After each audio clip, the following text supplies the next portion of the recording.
నువ్వు తిరిగి జాయిన్ అయినట్టు ఎవరో చెప్తే విన్నాను. Very good. బందరు, కృష్ణా జిల్లా. రేపు ఉదయమే జాయిన్ అవ్వాలి. నువ్వు వెళ్ళినప్పుడే అక్కడ ఎస్ఐ రిలీవ్ అవుతాడు.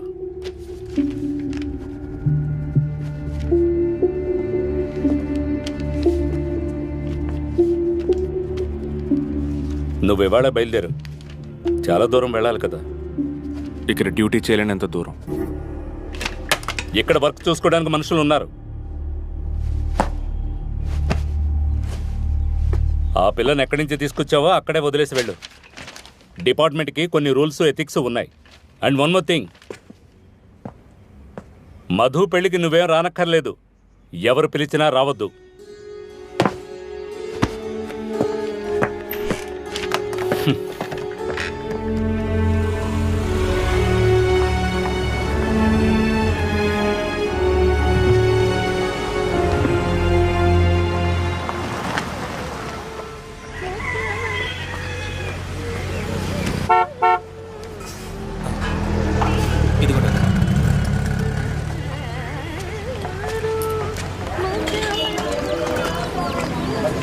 ట్రాన్స్ఫర్ చేశారా బందర్కి?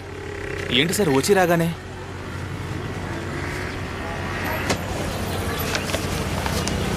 ఇందులో 5 ఉన్నాయి. ఒకటి నీ షాప్ కంటించు, మిగతావి ఎవరు లేని టైం చూసి ముఖ్యమైన స్పాట్స్లో అంటించు. హలో హలో సార్, నేనే పోచమ్మపేట నుంచి మాట్లాడుతున్నాను. చంద్రమౌళి సారే కదా? అవును సార్, నాకు పెళ్ళయి 8 ఏళ్ళు అవుతుంది. చాలా మందిని కలిశాను. నాకేదైనా మందిస్తారా సార్? పేరేంటి? పరమేశ్వరరావు సార్. సార్, మల్కాజ్గిరికి వచ్చాను ఓ 2 సంవత్సరాల ముందు. అలాగా? నాకు తెలియదు సార్. హత్య చేయబడ్డ మార్టిన్ సార్కి బాగా తెలుసు. అది అలా ఉంచండి. ట్రీట్మెంట్ ఎలాగా? ఆయుర్వేదం, హోమియోపతి రెండిట్లో ఒకటేగా? కాదు, పిల్లలు పుట్టడానికి కొన్ని పూజలు మంత్రాలు ఉన్నాయి. నేను డైరెక్ట్గా కలిసినప్పుడు చెప్తాను ఏం చేయాలని. మర్చిపోకండి సార్. నీకెంతమంది పిల్లలు? 3. చాలరా? చాలు. అదే వెళ్ళు.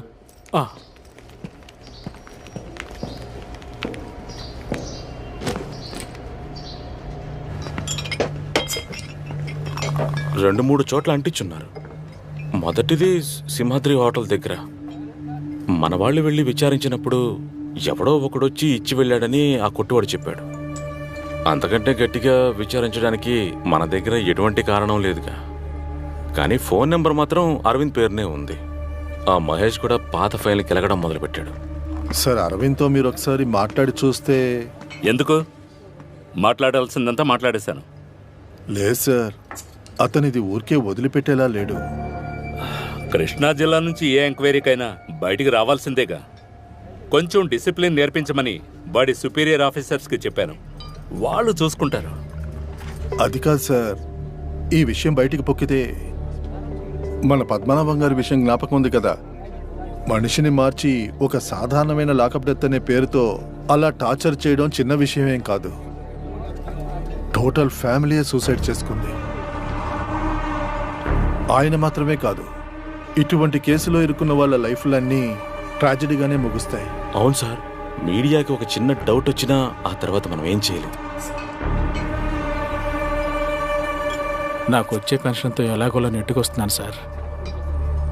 బైపాస్ ట్రీట్మెంట్ అంటే ఎంతో బాధపడుతున్నాను. ఇంకో అమ్మాయి పెళ్లి చేయాల్సి ఉంది. మా అబ్బాయి చదువు ఇంకా పూర్తి కాలేదు. నేను ప్రశాంతంగా ఉండలేకపోతున్నాను సార్. కాలింగ్ బెల్ మోగినా, ఫోన్ రింగ్ అయినా గుండెలు అదురుతున్నాయి. ఏం కాదు మల్లన్న, నేనున్నాను కదా.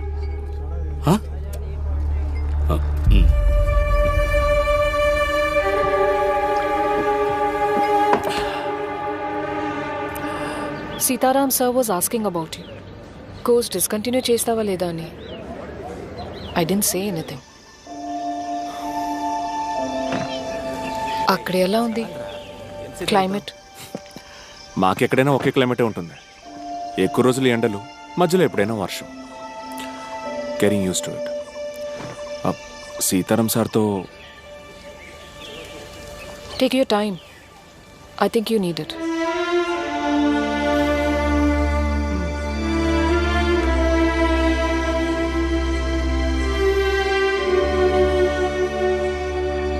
సార్ నేను ఒక అతన్ని లవ్ చేశాను సార్, గాఢంగా లవ్ చేశాను. సార్ ఈయన ఎస్ఐ గారు, ఆయనతో చెప్పు. ఆహా.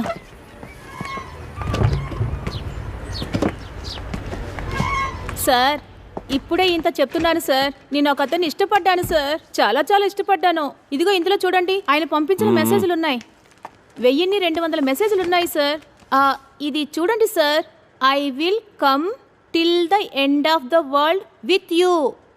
ఇలాంటివన్నీ పంపించే చివరికి ఆ మనిషి మీ పేరేమన్నారు? ఝాన్సీ. పెళ్ళైందా మీకు? మొగుడు వదిలేసిపోయాడు. ఇతని వైఫ్ చనిపోయింది. నెల్లూరు ఈబీలోనే వర్క్. దీపక్ అతని పేరు. అక్కడ మంచిళ్ళు తీసుకుంటానని చెప్పి నా దగ్గర 50,000 అడిగాడు సార్. అడగగానే నేను ఇచ్చేశాను. ఒకే వారంలో ఆ డబ్బు నాకు తిరిగి ఇచ్చేశాడు సార్. ఇదిగో సార్ ఆ ఇంటి ఫోటో. అక్కడ పని జరుగుతోంది. గృహప్రవేశము పెళ్లి ఒకేసారి చేసుకుందాం అన్నాడు సార్. తర్వాత 10 రోజుల క్రితం ₹1,00,000 కావాలని అడిగాడు. అది ఇచ్చిన తర్వాత ఫోన్ లేదు, మెసేజ్ లేదు. మీరు అతన్ని చూడనే లేదా? లేదు సార్, చాటింగ్ లోనే పరిచయం అయ్యాడు. వచ్చే 25వ తారీఖు నా బర్త్డే రోజు నేరుగా వచ్చి కలుస్తానని చెప్పాడు. నేను 4-5 ఫోటోలు అతనికి పంపించాను సార్. సార్ నా గాజులు చైను తాకట్టు లేదు, పెట్టి సరిగ్గా పంపాను సార్. వడ్డీ కట్టడానికి డబ్బులు లేవు. కష్టపడి సంపాదించి కొనుక్కున్న నగలు సార్. వెంటనే నెల్లూరుకు వెళ్ళి విచారించండి సార్. నా డబ్బులు మీరు ఇప్పుడు ఎక్కడున్నారు? వచ్చేలా చెయ్యండి సార్. సార్ వడ్డీ కట్టడానికి కూడా నా దగ్గర డబ్బులు లేవు సార్. అతను దొరకపోయినా పర్వాలేదు, నా డబ్బులు ఎలాగైనా నాకు వచ్చేలా చెయ్యండి సార్. మీకు ముక్కు మొహం తెలియని ఎవడో ఒకటికి ₹1,00,000 డబ్బు ఫోటోలు పంపించి ఈ ఏడుపెందుకు?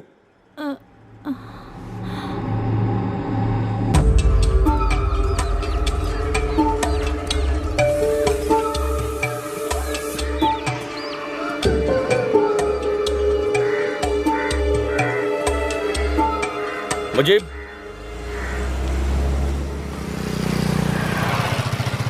బాపా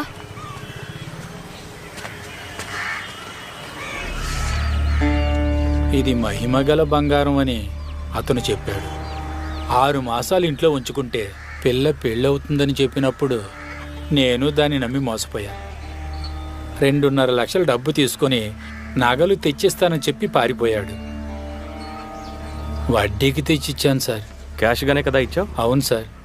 వాడిని చూస్తే ఎవరికి అనుమానం రాదు సార్. అంత మంచివాళ్ళ కనిపిస్తాడు. ఇక్కడ మా ఇంటి మేడపైన కొన్నాళ్ళు అద్దెకున్నాడు సార్.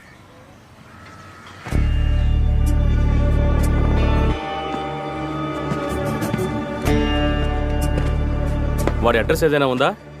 సనత్ నగర్ వాడిని మాత్రం తెలుసు. ఐడి కార్డు కూడా చూపించాడు. దాన్ని నకలు తీసి పెట్టుకోవాలన్న ఆలోచన కూడా నాకు అప్పుడు రాలేదు. ఆల్వాలో గది తీసుకొని ఉంటున్నాడని తెలిసింది. అక్కడికి వెళ్ళేసరికి పరారైపోయాడు.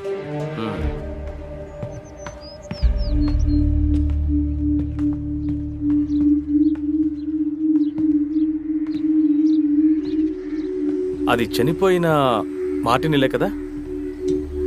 అవును సార్. ఇంత దగ్గరగా ఉన్నప్పుడు అతనికి బాగా తెలిసినవాడే అయి ఉంటాడు కదా చంద్రమౌళి? ఎందుకు తెలియదు సార్, నేనే కదా పరిచయం చేశాను.